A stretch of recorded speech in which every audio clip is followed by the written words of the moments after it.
nakala sa tagal ng pagsasawa, ika'y magsasawa.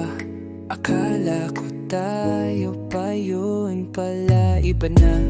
Ngayon ika'y alaala, alaala na di ko nakita nung tayo ay masaya pa.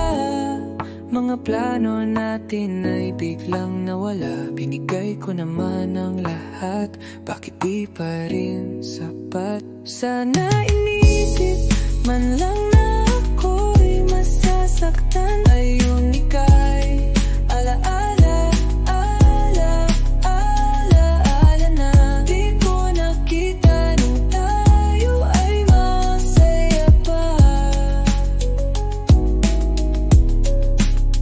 Ngayon pinipilit kong maging masaya kahit ika'y nasa piling na ng iba. Kaya kung sakaling kayo'y di na masaya, wag mong isipin ako'y andito pa. Dahil ngayon ika'y alaala, alaala